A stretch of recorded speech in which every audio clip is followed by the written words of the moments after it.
كتب عليهم القتال إذا فريق منهم يخشون الناس كخشية الله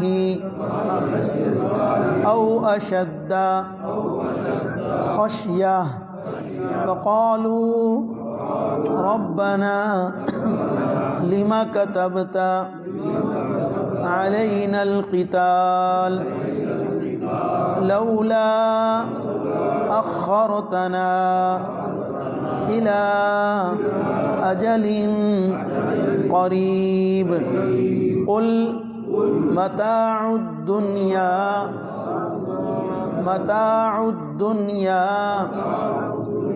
قليل والآخرة خير لمن اتقى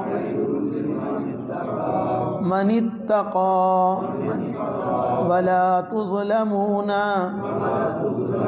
فتيلا أينما تكونوا يدرككم الموت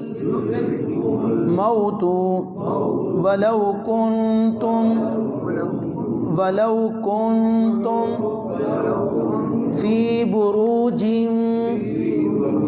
مشيدة وإن تصبهم حسنة يقولوا هذه من عند الله وإن تصبهم سيئة يقولوا هذه من عندك قل كل من عند الله فما لي هؤلاء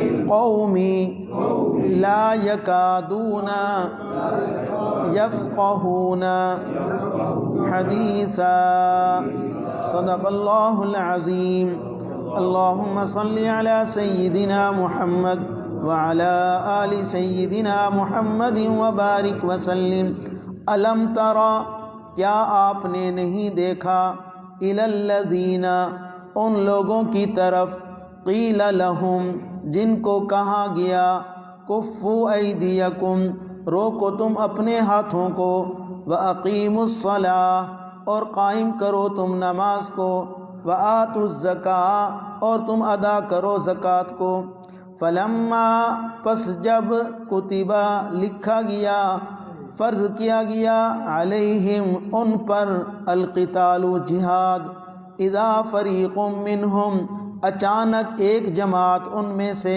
یخشون الناس وہ ڈرنے لگے لوگوں سے کخشیت اللہ جیسا کہ اللہ تعالیٰ سے ڈرنا چاہیے او اشد خشیہ یا اس سے بھی زیادہ سخت ڈرنا وقالوا اور انہوں نے کہا ربنا اے ہمارے پروردگار لما کتبت علینا القتال کیوں تو نے فرض کیا ہم پر جہاد لولا اخرتنا کیوں نہ تو نے مہلت دی ہم کو الی اجل قریب تھوڑی مدت تک قل آپ فرما دیجئے متاع الدنیا قلیل دنیا کا فائدہ بہت تھوڑا ہے والآخرۃ خیر اور آخرت بہت بہتر ہے لمن اتقى اس شخص کے لیے جو اللہ سے ڈرتا ہے ولا تظلمون اور تم پر ظلم نہیں کیا جائے گا فتیلا دھاگے کے برابر اینما تکونوا تم جہاں کہیں بھی ہوں گے یدرککم الموت پالے گی تم کو موت ولو کنتم اگرچہ ہو تم فی بروج مشیدہ ایسے مضبوط قلعوں میں وَإِن تُصِبْهُمْ حَسَنَةٌ اور اگر پہنچے ان کو کوئی بھلائی یقولوا تو وہ کہتے ہیں هَذِهِ مِنْ عِنْدِ اللَّهِ یہ اللہ تعالیٰ کی طرف سے ہے وَإِن تُصِبْهُمْ سَيِّئَةٌ اور اگر پہنچے ان کو کوئی تکلیف یقولوا تو وہ کہتے ہیں هَذِهِ مِنْ عِنْدِكَ یہ تیری طرف سے ہے قل آپ فرما دیجئے کل من عند اللہ، سب کچھ اللہ تعالیٰ کی طرف سے ہے۔ فما لہؤلاء القوم، پس کیا ہو گیا اس قوم کو، لا یکادون، نہیں ہے قریب، یفقہون حدیثا، کہ یہ سمجھ سکیں بات کو۔ پیچھے بھی جہاد کا تذکرہ تھا اور ان آیات میں بھی جہاد کا ہی تذکرہ ہے۔ تو اللہ تعالیٰ سے جب مشرکین مکہ نے مکی زندگی میں ایمان والوں کو بہت ستایا اور تکلیفیں دی، جس کی تفصیل ہم کل پڑھ چکے ہیں، تو جب ان پر اللہ تعالیٰ نے جہاد کا حکم نازل فرمایا تو وہ تو چاہتے تھے کہ ہمیں لڑائی کی اجازت دی جائے، کیونکہ ظاہر مسلمانوں کو وہ ستاتے تھے، نبی کریم صلی اللہ علیہ وسلم کی اہانت کرتے تھے، آپ کو تکلیف پہنچاتے تھے، آپ کی توہین کرتے تھے، آپ کی گستاخی کرتے تھے، بے ادبی کرتے تھے، صحابہ سے برداشت نہیں ہوتی تھی۔ کل ہم نے پوری تفصیل پڑھی اس واقعات کی۔ تو اب یہ صحابہ چاہتے تھے کہ ہم پر جہاد فرض ہو جائے، لیکن اللہ تعالیٰ نے جہاد سے پہلے ان کی تربیت فرمائی، کیونکہ تیاری یا قوت اس چیز کا نام نہیں ہے کہ انسان کے پاس اسلحہ زیادہ ہو اور اسلحے چلانے کا طریقہ آ جائے، ٹریننگ اچھی مل جائے اور انسان وردی پہن کر پریڈ کرنا شروع کر دے، اب یہ سمجھے کہ میں پاورفل ہو گیا ہوں۔ نہیں، تربیت ایسے نہیں ہوتی۔ تربیت اصل نام ہے کہ انسان کے اندر خوف خدا ہو اور انسانوں کا خیال کرے، لحاظ کرے۔ تو اللہ تعالیٰ نے ان دونوں چیزوں کو پہلے ذکر فرمایا، اس لیے مکی زندگی میں مسلمانوں کی اللہ نے تربیت فرمائی۔ تربیت کیسے کی؟ ایک تو فرمایا کہ نماز قائم کرو، وَأَقِیمُوا الصَّلَاةَ، کُفُّوا أَیْدِیَکُم، اپنے ہاتھوں کو روک کے رکھو، یعنی ابھی تم نے کسی پر ہاتھ نہیں اٹھانا، ابھی تم نے اسلحہ نہیں چلانا، ابھی تم نے تلوار نہیں چلانی، نیزوں کا استعمال نہیں کرنا۔ ٹھیک ہے یہ تمہارے ساتھ ظلم اور زیادتی کر رہے ہیں، لیکن ابھی تم برداشت کرو۔ جیسے کل میں نے عرض کیا تھا کہ اللہ تعالیٰ کی حکمت میں ایسے ہی تھا کہ مکی زندگی میں ان کو جہاد کی اجازت نہ دی جائے۔ جہاد کا فرض ہوا مدنی زندگی میں، تو اللہ تعالیٰ نے مکی زندگی میں صحابہ کی تربیت فرمائی، اور وہ تربیت کے دو طریقے تھے۔ پہلا طریقہ کیا تھا کہ نماز قائم کرو، کیونکہ جب یہ نماز انسان اسی وقت قائم کرتا ہے کہ جب اس کے دل میں خوف خدا ہوتا ہے، اور یہ اللہ کا ڈر ہی ایسی چیز ہے جس سے انسان دنیا کے اندر امن و امان قائم کر سکتا ہے۔ آج دیکھیں نا دنیا کی طاقت کے اعتبار سے کتنی پاورفل ہے، لیکن یورپ کے ممالک میں دیکھ لیں، امریکہ میں دیکھ لیں، وہاں بد امنی ہے، لوگوں کو امن نہیں ہے، ہر وقت خوف کی کیفیت میں ہر انسان۔ تو وجہ کیا ہے کہ تربیت نہیں ہے۔ انسان ظاہری اعتبار سے، مادی اعتبار سے کتنی بھی ترقی کر لے، آج کتنی بڑی بڑی یونیورسٹیاں قائم ہو چکی ہیں، کتنے اچھے سکول اور کالج بن چکے ہیں، لیکن تربیت نام کی کوئی چیز نہیں ہے۔ تربیت دو چیزوں سے ہوتی ہے، ایک نماز قائم کرنے سے اور ایک زکوٰۃ ادا کرنے سے۔ اس لیے اللہ تعالیٰ نے ایمان والوں کو حکم دیا وَأَقِیمُوا الصَّلَاةَ، اور نماز کو قائم کرو۔ تو کل کے درس میں ہم نے نماز کی اہمیت بھی پڑھی کہ نماز جو ہے یہ ام العبادات ہے، اور ایمان کے بعد سب سے بڑی عبادت جو ہے، جو تمام عبادات میں مقدم ہے، وہ نماز ہے۔ اور نماز نہ پڑھنے کی ہم نے وعید بھی سنی، یہاں تک فرمایا کہ من ترک الصلاۃ متعمدا فقد کفر، کہ جس نے جان بوجھ کر نماز کو چھوڑ دیا وہ کافر ہو گیا۔ جیسے کل میں نے ائمہ اربعہ کے اقوال نقل کیے کہ امام احمد بن حنبل تو فرماتے ہیں جو صرف ایک نماز جان بوجھ کر چھوڑ دے وہ دائرہ اسلام سے نکل جاتا ہے، وہ کافر ہو گیا، اس کا نکاح ٹوٹ گیا اور اس کی سزا قتل ہے۔ یہ صرف ایک نماز کے بارے میں فرماتے ہیں، اور جو 10 سال نماز نہ پڑھے، جو روزانہ 5 نمازیں نہ پڑھے، تو اس کی کیا سزا ہو؟ تو امام احمد بن حنبل فرماتے ہیں جو ایک نماز بغیر کسی شرعی عذر کے چھوڑ دے۔ شرعی عذر کیا ہے؟ کہ انسان سخت بیمار ہے۔ شرعی عذر کیا ہے؟ کہ انسان سفر کے اندر ہے۔ شرعی عذر کیا ہے؟ کہ ایک انسان کو نسیان کا مرض ہے، اس کو پتہ ہی نہیں چلتا، بھول ہی جاتا ہے نماز کا وقت ہو گیا ہے، اس کے ذہن میں ہی بات نہیں رہتی۔ اور شرعی عذر کیا ہے؟ کہ ایک انسان تھکا ہوا تھا، سخت سو گیا، اب اس کی آنکھ ہی نہیں کھلی، نہ اس کو کوئی جگانے والا تھا۔ یہ شرعی عذر ہیں 3-4، اس کے علاوہ کوئی عذر نہیں ہے نماز چھوڑنے کے لیے۔ ان عذروں کی وجہ سے اگر نماز رہ جائے تو شریعت کہتی ہے قضا کرو۔ سخت بیمار ہو، جب صحت مل جائے تو قضا کرو۔ سفر میں ہو، کوئی جگہ نہیں تمہیں مل رہی اور کوئی ایسا سبب نہیں مل رہا کہ جس کی وجہ تم نماز ادا کر سکتے تھے، تو تمہاری نماز قضا ہو گئی، تو گھر پہنچتی نماز پڑھو جہاں تمہیں موقع مل جائے۔ اسی طرح آنکھ نہیں کھلی تو جیسی نیند سے بیدار ہو جاؤ تو نماز پڑھو۔ اب یہ مطلب تو نہیں کہ انسان ساری رات سویا رہے اور پھر کہ صبح میری آنکھ ہی نہیں کھلی۔ یہ اس شخص کے لیے کہ جو بہت تھکا ہوا تھا اور اس کو جگانے والا بھی کوئی نہیں تھا، اور اتنی اچانک نیند کا غلبہ ہوا کہ اس کی آنکھ نہیں کھلی. اور یہ کبھی کبھی ایسا ہو جاتا ہے، لیکن ہمیشہ ایسا کرنے والا وہ تو سخت گناہ گار ہے. تو یہ چند عذر ہیں جن کو شرعی عذر کہا گیا، اس کے علاوہ کوئی عذر نہیں ہے. تو امام احمد بن حنبل فرماتے ہیں کہ ایک نماز جان بوجھ کر چھوڑنے سے انسان کافر ہو جاتا ہے، اس کا نکاح ٹوٹ جاتا ہے، اور اس کی سزا شریعت میں قتل ہے. جبکہ امام احمد بن حنبل، امام مالک، امام ابو حنیفہ، یہ تینوں حضرات فرماتے ہیں کہ اگر تو وہ نماز کا انکار کرتا ہے، جیسے آج کچھ لوگ کہتے ہیں نماز تو فرض ہی نہیں ہے، وہ کہتے ہیں نماز تو دل کی نماز ہوتی ہے، یہ تھوڑی نماز ہے کہ انسان وضو کرے اور مسجد میں جائے. وہ کہتے ہیں آپ کی تو 5 وقت ہوتی ہے، ہماری ہر وقت ہی ہوتی ہے، وہ نماز دل کی ہے. یہ حقیقت میں لوگ نماز کا انکار کر رہے ہیں، یہ کافر ہو گئے کیونکہ انہوں نے نماز کی فرضیت کا انکار کر دیا، کہتے ہیں نماز ہے ہی نہیں. تو فرماتے ہیں اگر تو نماز کا انکار کر رہا ہے تو یہ شریعت کے ایک فرض کا انکار کر رہا ہے، یہ کافر ہو گیا. ہاں اگر وہ نماز کا انکار نہیں کرتا، یہ سمجھتا ہے کہ واقعی نماز اللہ کا حکم ہے اور مجھ پر فرض ہے اور مجھے پڑھنی چاہیے، لیکن میری عملی کمزوری میں نہیں ادا کرتا، تو وہ فرماتے ہیں یہ شخص بڑا گناہ گار ہے. امام احمد، امام بن اور امام مالک، یہ دونوں حضرات فرماتے ہیں کہ یہ شخص واجب القتل ہے، اس کو قتل کرو، اس کی سزا یہی ہے. اگرچہ یہ کافر تو نہیں ہوا، لیکن اس کو تعزیری طور پر یہ سزا دی جائے گی. جیسے کل بھی میں نے بتایا تھا کہ سعودیہ کے اندر جو ہے نشہ بیچنے والے ہیں یا نشہ استعمال کرنے والے ہیں جو ہیرون کا استعمال کرتے ہیں، ان کی سزا وہاں قتل ہے. اور وہ اس وجہ سے اس کو قتل نہیں کرتے کہ وہ کافر ہو جاتا ہے، وہ تعزیری طور پر قتل کرتے ہیں کہ تاکہ لوگ اس جرم سے باز آ جائیں. تو امام احمد بن حنبل، امام مالک فرماتے ہیں اس بندے کو بھی جس نے ایک نماز جان بوجھ کر چھوڑی ہے، اس کو بھی تعزیراً قتل کیا جائے گا، اس کی یہ سزا ہے. لیکن امام اعظم ابو حنیفہ رحمہ اللہ فرماتے ہیں اس کو قتل تو نہیں کیا جائے گا، لیکن اس کو جیل میں ڈالا جائے، حتیٰ کہ یہ علل اعلان توبہ کرے کہ بس اب جو غلطی ہو گئی، آئندہ میں جان بوجھ کر نماز قضا نہیں کروں گا، تب اس کو رہائی ملے گی. اور اگر وہ توبہ نہیں کرتا، وہ فرماتے اس کو ساری زندگی جیل میں رکھا جائے گا اور اس کا جنازہ بھی جیل سے نکالا جائے گا. دیکھیے کتنی سخت وعید ہے فرض نماز چھوڑنے کے بارے میں. اور یہ تو ایک نماز کی بات ہے، جو انسان روزانہ نمازیں قضا کر رہا ہے یا اس نے عادت ہی بنا لی کہ نماز پڑھنی نہیں ہے، تو اس شخص کی کیا سزا ہو. اور جو کل کے درس میں نے ایک آخری واقعہ بھی بیان کیا تھا کہ نماز کا چھوڑنا تو بڑا گناہ ہے، نماز کو بے وقت پڑھنا یا تاخیر کرنا نماز میں، یہ بھی بڑا گناہ ہے. چنانچہ علامہ ابن قیم رحمہ اللہ کا میں نے واقعہ نقل کیا تھا کہ ایک بزرگ تھے، ان کا ایک بیٹا تھا اور ایک بیوی تھی اور ایک بیٹی تھی. وہ بزرگ فوت ہو گئے تو بعد میں بیٹی بھی فوت ہو گئی. تو جب لوگوں نے اس کی بیٹی کو دفن کیا تو اس کی قبر سے آگ نکل رہی تھی. تو بیٹے نے جا کر ماں پر تلوار اٹھا لی اور کہا بتاؤ میری بہن میں کیا قصور تھا، کیا عیب تھا. ماں سمجھی شاید اس کا باپ ابھی فوت ہوا ہے اور جوان بہن فوت ہوئی، اس لیے اس کا دماغ جو وہ ٹھکانے نہیں ہے، اس کے ہوش و حواس اڑ گئے. تو اس لیے ماں نے یہ سمجھا کہ دیکھو یہ صدمہ تمہیں بھی ہے اور مجھے بھی ہے، جیسے میں صبر کر رہی ہوں تم بھی صبر کرو. اس نے کہا نہیں صدمے کی بات نہیں، تم یہ بتاؤ کہ میری بہن کے اندر عیب کیا تھا.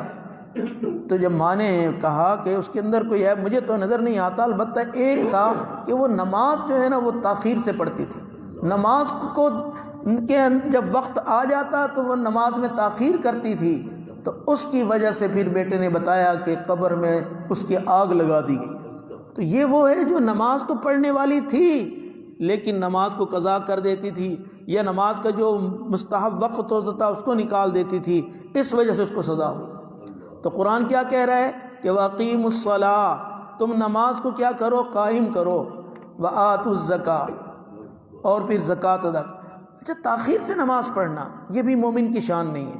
حدیث پاک میں آتا ہے نبی کریم صلی اللہ علیہ وسلم نے فرمایا اتقوا صلاۃ المنافق، اتقوا صلاۃ المنافق، اتقوا صلاۃ المنافق، 3 مرتبہ فرمایا منافق کی نماز سے بچو، منافق کی نماز سے بچو، منافق کی نماز سے پوچھو.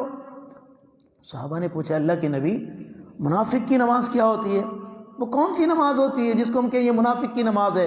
تو آپ صلی اللہ علیہ وسلم نے فرمایا کہ منافق کی نماز یہی ہے کہ منافق جو ہے وہ فجر کی نماز کے وقت سویا رہتا ہے اور جب وقت قضا ٹل جاتا ہے، سورج نکل آتا ہے، پھر وہ نماز پڑھتا ہے. اس کو آپ نے منافق کی نماز کہا کہ نماز کو تاخیر سے پڑھنا، نماز کا وقت نکال دینا. یا فرمایا آپ نے کہ منافق کی نماز یہ ہے کہ جب دیکھا وقت گزر گیا، اب چند منٹ باقی رہ گئے، اب یہ ٹھونگے مار رہا ہے، اب یہ جلدی جلدی نماز پڑھتے کہیں قضا نہ ہو جائے. تو فرمایا یہ منافق کی نماز ہے کہ منافق جو ہے وہ سکون سے نماز نہیں پڑھتا، وہ نماز کے رکوع سجدوں میں ٹھونگے مار رہا ہوتا ہے. تو آج کا مسلمان بھی ایسے ہی ہے، نماز کے لیے ہمارے پاس ٹائم ہی نہیں. جو نماز پڑھنے والے بھی مسجد میں آئیں گے بس کہیں گے 5-7 منٹ میں نماز پوری کر لوں. نہیں، نماز سکون کا نام ہے، اطمینان کا نام ہے.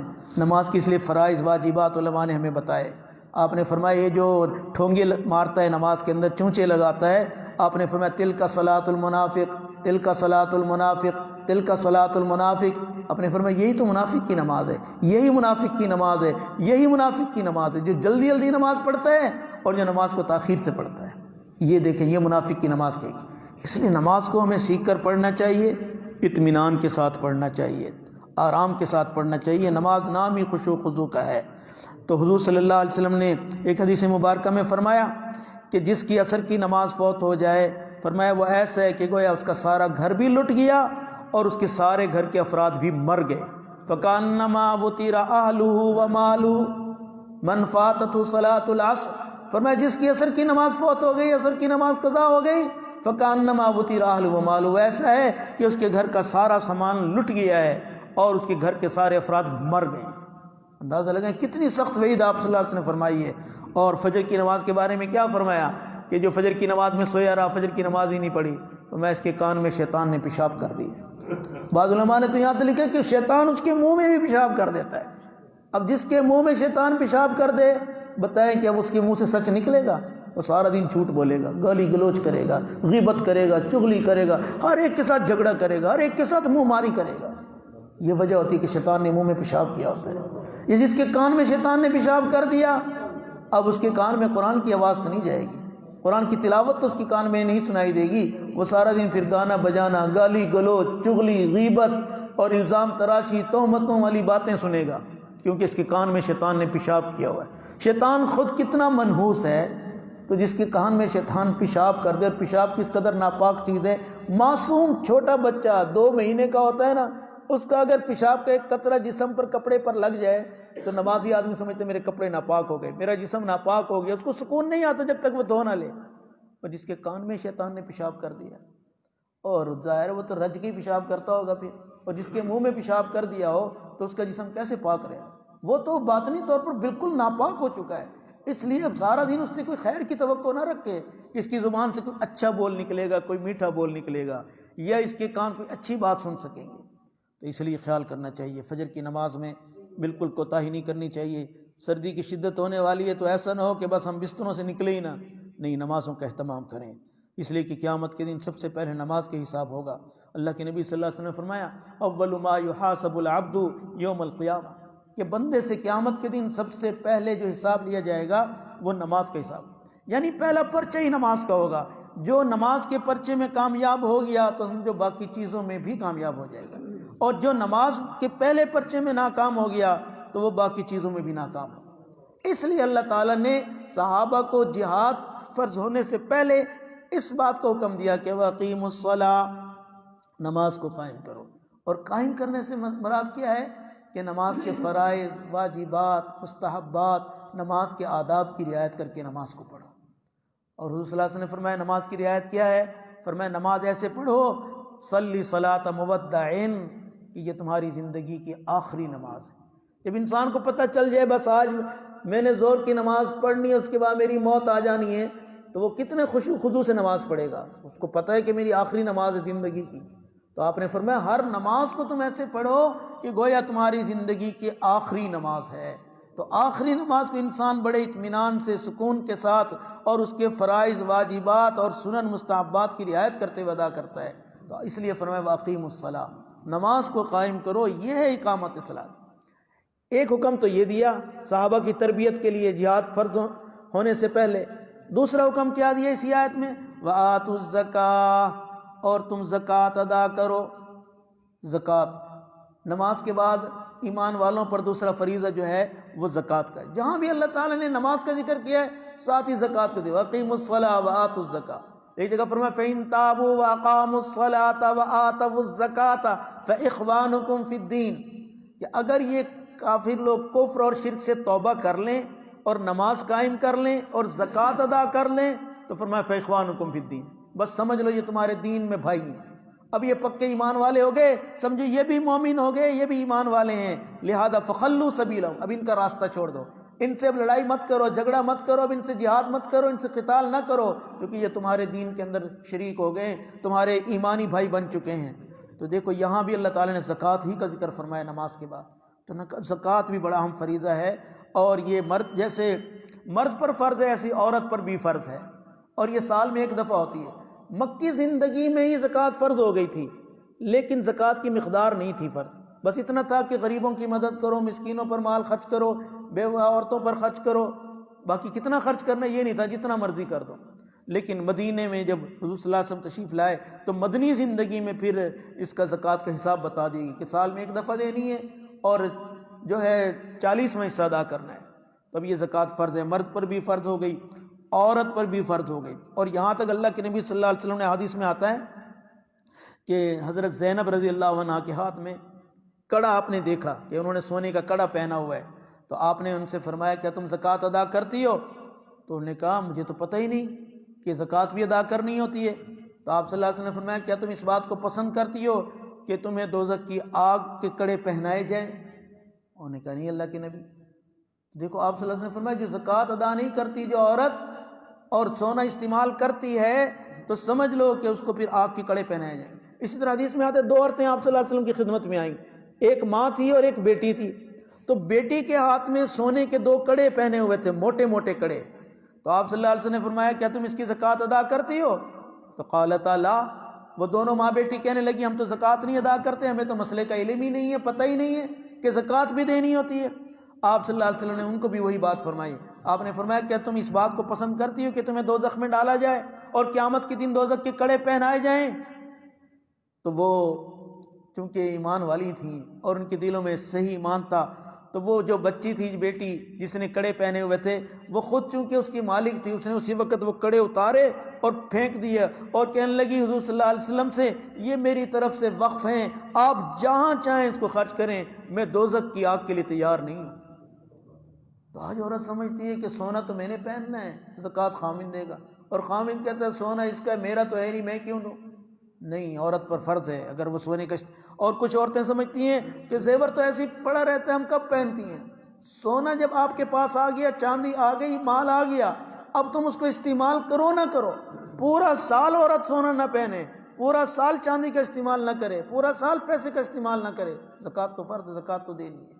تو کچھ لوگ سمجھتے ہیں استعمال کریں گے تو زکوٰۃ آئے گی، نہیں کریں گے تو نہیں آئے گی۔ نہیں، زکوٰۃ ہر حال میں فرض ہے، تو زکوٰۃ دینی چاہیے، یہ اسلام کا فریضہ ہے۔ اور اسلام نے مسلمانوں پر جہاد فرض ہونے سے پہلے نماز اور زکوٰۃ کو فرض قرار دیا ہے۔ اور حضرت شاہ ولی اللہ محدث دہلوی رحمۃ اللہ علیہ فرماتے ہیں کہ اللہ تعالیٰ نے زکوٰۃ کو اس لیے فرض کیا کہ زکوٰۃ میں انسان کے 2 بڑے فائدے ہیں۔ ایک فائدہ تہذیب نفس کا ہے۔ تہذیب نفس کیا ہے؟ کہ انسان کا نفس پاک ہوتا ہے۔ کس چیز سے پاک ہوتا ہے؟ بخل سے، کیونکہ بخل جو ہے نا یہ سب سے بڑی بری بیماری ہے۔ نبی علیہ الصلوۃ والسلام نے فرمایا ایُّ داء ادوأ من البخل، فرمایا کون سی بیماری ہوگی جو بخل سے زیادہ بری ہوگی؟ فرمایا بخل سب سے بڑی بری بیماری ہے۔ تو زکوٰۃ سے انسان کے اندر سے بخل جیسی بیماری نکلتی ہے جو انسان زکوٰۃ ادا کرتا ہے۔ تو وہ فرماتے ایک فائدہ تو یہ تہذیب نفس، انسان کو روحانی پاکیزگی حاصل ہوتی ہے۔ لن تنالوا البر حتى تنفقوا مما تحبون، جب تک کہ تم وہ چیز اللہ کے راستے میں خرچ نہ کرو جو تمہیں پسند ہے تو تمہارا باطن پاک نہیں ہو سکتا، تمہیں کامل نیکی نہیں مل سکتی۔ اسی لیے فرمایا وَمَن يُوقَ شُحَّ نَفْسِهِ فَأُولَٰئِكَ هُمُ الْمُفْلِحُونَ، جو اپنے نفس کے بخل سے بچ گیا فرمایا وہ کامیاب ہوگا۔ تو اللہ تعالی ہم سب کو بخل والی بیماری سے محفوظ فرمائے۔ دوسرا فائدہ جو فرماتے ہیں شاہ ولی اللہ محدث دہلوی رحمۃ اللہ علیہ فرماتے ہیں زکوٰۃ کا دوسرا فائدہ یہ ہے کہ ایک انسان کا تعلق دوسرے انسان کے ساتھ قائم ہوتا ہے۔ ظاہر ہے جب یہ غریبوں اس کی مدد کرے گا، مسکینوں کی مدد کرے گا تو وہ اس سے محبت کریں گے، ان کے ساتھ اس کے تعلقات استوار ہو جائیں گے۔ تو فرماتے دوسرا فائدہ یہ ہوتا ہے، تو مستحقین کا انسان خیال کرتا ہے۔ اور اللہ تعالیٰ نے اس لیے پہلی تربیت یہی فرمائی، جب نماز ادا کریں گے تو اللہ کے ساتھ تعلق قائم ہوگا، جب زکوٰۃ ادا کریں گے تو اللہ کے بندوں کے ساتھ تعلق قائم ہوگا۔ تو اس لیے اللہ تعالیٰ جو ہیں ایمان والوں کی تربیت فرما رہے ہیں کہ تم نماز ادا کرو اور زکوٰۃ ادا کرو، نماز کو قائم کرو اور زکوٰۃ کو ادا کرو۔ اور یہی 2 چیزیں ہوں گی۔ جب جہنمی لوگ جہنم میں جائیں گے نا اور ان سے پوچھا جائے گا تم کیوں جہنم میں آ گئے، تو وہ کیا کہیں گے؟ قرآن کہتا ہے انہو کان لا یؤمن باللہ العظیم ولا یحض علی طعام المسکین. وہ جہنمی کہے گا اس لیے ہم جہنم میں ہیں کہ ہم اللہ کی ذات پر ایمان نہیں رکھتے تھے. اگر نماز پڑھتا تو ایمان ہوتا، نماز پڑھی نہیں اس لیے کہ ایمان نہیں تھا. اگر اس کو یہ خوف ہوتا میں نے اللہ کے سامنے پیش ہونا ہے، اللہ نے میرے اوپر نماز فرض کی ہے اور میں ایمان لا چکا ہوں، تو یہ نماز پڑھتا. تو اس نے نماز ادا نہیں کی اس لیے. اور دوسری بات ولا یحض علی طعام المسکین، غریب کو کھلانا تو دور کی بات ہے، یہ ترغیب بھی نہیں دیتا تھا کہ لوگوں کو یہ بھی نہیں کہتا تھا کہ یہ غریب مسکین ہے اس پر مال خرچ کر دو تمہیں اللہ نے عطا کیا ہے، یہ ترغیب نہیں دیتا تھا. اور سورۃ مدثر میں اللہ کیا فرماتے ہیں؟ ما سلککم فی سقر. جب جہنمی لوگ جہنم میں جائیں گے تو لوگ جنتی پوچھیں گے تم جہنم میں کیسے داخل ہو گئے؟ کون سی چیز ہے جس نے آج تمہیں جہنم میں پہنچا دیا ہے؟ وہ کہیں گے قالوا لم نک من المصلین، ہم نماز نہیں پڑھتے تھے. اور دوسری بات ولم نک نطعم المسکین، مسکین کو نہیں کھلاتے تھے، یعنی زکوٰۃ نہیں دیتے. دیکھو نماز نہ پڑھنا یہ بھی جہنم میں لے جانے کا سبب بنا، اور زکوٰۃ ادا نہ کرنا یہ بھی جہنم میں لے جانے کا سبب بنا. اس لیے قرآن کہہ رہا ہے کہ جہاد سے پہلے تم نماز قائم کرو وآتوا الزکاۃ، اور زکوٰۃ ادا کرو. آگے کل پڑھیں گے فلما کتب علیہم القتال. الحمد للہ رب العالمین. اللہم انت السلام ومنک السلام تبارکت ربنا وتعالیت یا ذا الجلال والاکرام. اللہم اعنا علی ذکرک وشکرک وحسن عبادتک. اللہم وفقنا لما تحب وترضى واجعل آخرتنا خیرا من الاولی. اے اللہ ہم سب کے حال پر رحم فرما، کرم فرما، فضل فرما. اپنی محبت، اپنا تعلق، اپنی لقاء، اپنی رضا، اپنی معرفت ہم سب کو نصیب فرما. اللہ ہمیں اپنی ذات عالی کا قرب نصیب فرما، نمازوں کا اہتمام نصیب فرما. 5 وقت کی نماز باجماعت مسجد میں تکبیر اولیٰ کے ساتھ ادا کرنے والوں میں ہمیں شامل فرما. خشوع خضوع والی نمازیں پڑھنے کی توفیق نصیب فرما. اللہ اس سے پہلے کہ لوگ ہماری نماز جنازہ پڑھیں اس سے پہلے ہمیں نمازوں کی حضوری عطا فرما، نمازوں کا خشوع نصیب فرما دے. اللہ نمازوں کا خشوع عطا فرما دے، ہمیں دھیان والی نمازیں پڑھنے والا بنا دے. اللہ جو نماز آپ کو پسند ہے ویسی نماز پڑھنے کی ہمیں توفیق نصیب فرما. نماز کے فرائض، واجبات، سنن، مستحبات اور نماز کے پورے آداب کی رعایت کرتے ہوئے ہمیں نمازیں ادا کرنے والا بنا دے. اللہ تو ہمیں اپنی نظر میں اور رسول اللہ کی نظر میں صحیح نمازی بنا دے. اللہ ہمیں منافقوں والی نماز پڑھنے سے بچا لے، منافق کی نماز سے ہمیں بچا لے. اللہ آپ کے محبوب نے ہمیں فرمایا اتقوا صلاۃ المنافق، اے لوگوں منافق کی نماز سے بچو، منافق کی نماز سے بچو، منافق کی نماز سے بچو. اللہ منافق کی نماز سے ہمیں بچا لیجیے. اللہ ہمیں ایمان والوں کی نماز پڑھنے والا بنا. مومن کی نماز جو ہوتی ہے اللہ وہ نماز ہمیں ادا کرنے کی توفیق نصیب فرما دے. اللہ ایمان والی نماز پڑھنے والا بنا دے، منافقت والی نماز سے ہماری حفاظت فرما لے. میرے مولا کریم ہمیں صحیح معنی میں زکوٰۃ ادا کرنے والا بنا دے. اللہ ہمیں صحیح معنی میں اپنے بندوں پر خرچ کرنے والا بنا دے. بخل جیسی بیماری سے ہم سب کی حفاظت فرما دے. اپنی رضا کے لیے اپنے راستے میں اللہ ہمیں مال خرچ کرنے کی توفیق نصیب فرما دے. ریاکاری سے بچا، دکھلاوے سے بچا، تکبر سے بچا، نام و نمود سے بچا لے. میرے مولا کریم ہم سب کے جان، مال، عزت، آبرو کی حفاظت فرما. ہر قسم کی بیماریوں سے، دکھوں سے، غموں سے، تکلیفوں سے، آفات سے، بلیات سے ہم سب کو تو محفوظ فرما. ہم پر اپنا خصوصی کرم اور فضل فرما. اللہ صبح سویرے تیری توفیق سے تیرے گھر پر حاضر ہوئے، تیری توفیق سے تیرا قرآن کھولا، سمجھنے کی کوشش کی ہے. میرے اللہ ہمیں اس پر عمل کی بھی توفیق عطا فرما دے، اور اس کی برکت سے ہم سب کے صغیرہ کبیرہ گناہوں کو معاف فرما دے. اللہ قرآن کریم کی برکت سے ہم سب کی مشکلیں آسان فرما دے. اللہ اس قرآن پاک کی برکت سے ہمارے جتنے کام اٹکے ہوئے ان کا ہونا آسان فرما، جتنے کام الجھے ہوئے ان کو سلجھا دیجیے. اللہ ہمیں اپنا بنا لیجئے، اپنے کاموں میں لگا لیجئے. اپنے دین متین کی خدمت کے لیے ہمیں، ہماری نسلوں کو قیامت تک کے لیے قبول فرما لیجئے. پوری امت مسلمہ کے حال پر رحم فرما دے. اللہ امت مسلمہ کے حال پر رحم فرما دے. میرے اللہ امت مسلمہ کی مشکلیں آسان کر دے، امت مسلمہ کے غموں کو ہلکا فرما دے. اللہ ہم سب کا خاتمہ ایمان پر فرما. ہمارے والدین، ہمارے اساتذہ، ہمارے اکابر، ہمارے بزرگ، ہمارے مشائخ، ہمارے عزیز و قارب، ہمارے دوست احباب، میرے اللہ ہماری مسجد کے نمازی، محلے والے، پڑوسی، جو دنیا سے چلے گئے، قبروں میں پہنچ چکے، سب کی بخشش فرما دے. جن کی آپ نے بخشش کر دی ان کو اپنے قرب کے اعلیٰ درجات عطا فرما.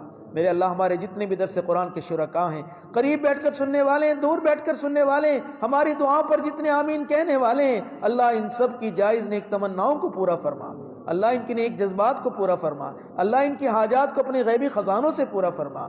ربنا تقبل منا انك انت السميع العليم وارنا مناسكنا وتب علينا انك انت التواب الرحيم، صلی اللہ علی النبی الکریم برحمتك یا ارحم الراحمین۔